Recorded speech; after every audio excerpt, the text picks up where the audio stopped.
So it is nice to see these moments finally happening. Education unfolding. Yeah. I mean, the whole beginning of the episode, hysterical for me, and just the reaction to like an overwhelming amount of information.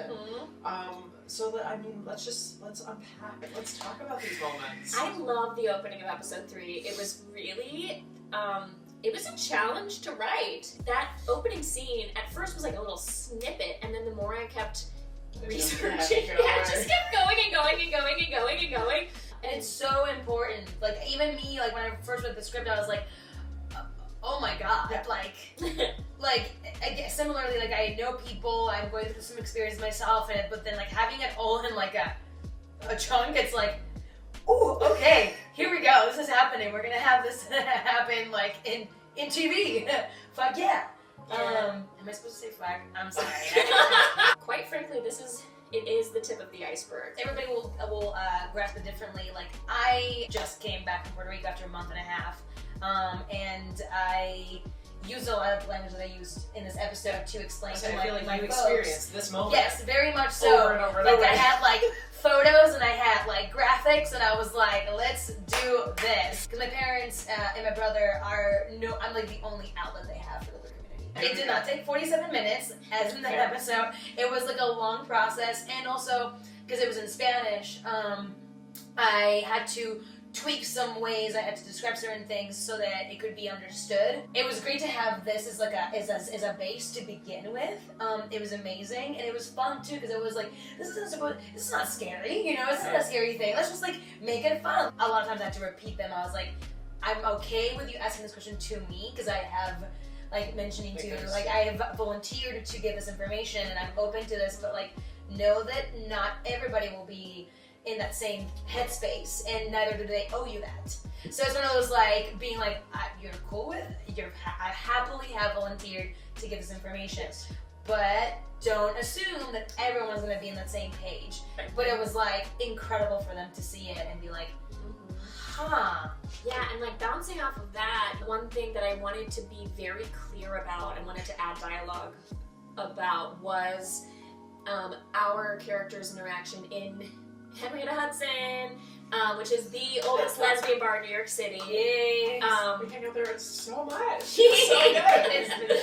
But yeah, you know, it was really important to me to address exactly what you said, where, you know, not everyone is down to educate. And that was important to me to have Vero. It was intentional that Vero, like, really had a passion to be a queer educator. It was important to me to address, like, yeah, not everyone else uses this. You know, not everyone, you shouldn't, you know, you should go and do your own research. And this show is a vehicle and is supposed to be part of that research. Your chemistry with Shaan is so organic, and like, I feel like whenever anyone watches it, they're like, oh yeah, that makes sense. Like, this is happening. So talk on that. I love Shaan so much. Yeah. No, I remember during the first table read even, and you had said this as well, Shaan wasn't able to be there, and we just had this screen, like, FaceTimed in, and I just remember, like, seeing him on the screen, and just, like, I got a little, like, I blushed a little bit. Like, there's just, like, there's such a, like, just such an open energy about him, which made it so much fun to play. And, like, going on this date, like, even I watched it, I'm like, that's so charming.